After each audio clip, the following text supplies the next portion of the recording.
और पितृदोष के 4 लक्षण सबसे प्रबल हैं।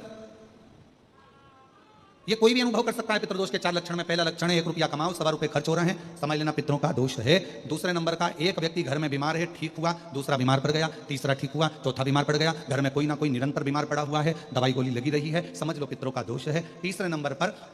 आप कोई पूजन की थाली लगाए, किसी को भोजन देने जा रहे थे, किसी को पानी देने जा रहे थे, किसी को भोजन का कोई नाश्ता देने जा रहे थे, और आपकी ट्रे में से, आपकी थाली में से, आपके हाथ से अगर कोई भरा हुआ पात्र पानी का गिर गया, नाश्ते का गिर गया, थाली गिर गई, कोई दूध का गिलास गिर गया, कोई सामग्री गिर गई, कोई पूजन की थाली तुम्हारे हाथ में है और पूजन की थाली में से मालूम पड़े कोई सामान गिर गया नीचे, समझ लो कि पितर का दोष है।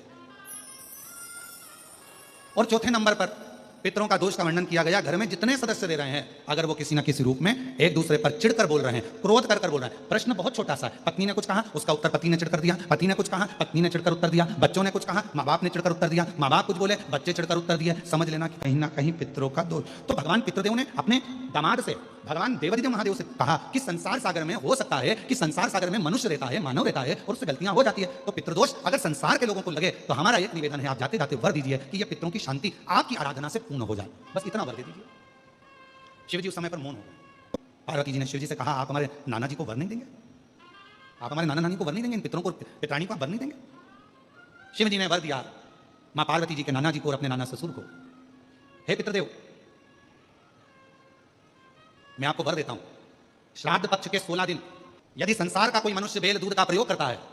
बेल दूध से मतलब होता है बेलपत्र के ये मध्य भाग जो होता है, बेलपत्री की जो नीचे की 2 पत्तियां जो होती है, ये 2 पत्तियां जो बेलपत्री की होती है, इस बेलपत्री की दोनों पत्तियों को शिवलिंग पर जब आप रखते हैं, शिवलिंग पर रखने के बाद में आपके हाथ में जो कटोरी में दूध है, वो दूध इन दोनों पत्तियों पर, ये पितरों के भाव से, पितृपित्राणी के भाव से, आप दोनों पत्तियों पर बेल दूध को अगर समर्पित कर रहे हैं, बेलपत्र समर्पित करने के बाद थोड़ी सी कटोरी में अगर गौमाता का दूध है और ये दोनों पत्तियों पर अगर आप अपने गोत्र से दूध चढ़ा रहे हैं, तो संसार में ऐसा कोई व्यक्ति नहीं है जिसके ऊपर पितृदोष लग जाए, पितृदोष समाप्त होकर ही रहता है। शिवलिंग पर बेलपत्र चढ़ाई, बेलपत्र चढ़ाकर ये नीचे की जो पत्ती है, आपका जो दूध का भाग है, वो 2 पत्ती पर चढ़ना चाहिए, तीसरी पत्ती पर जल का भाग आता है,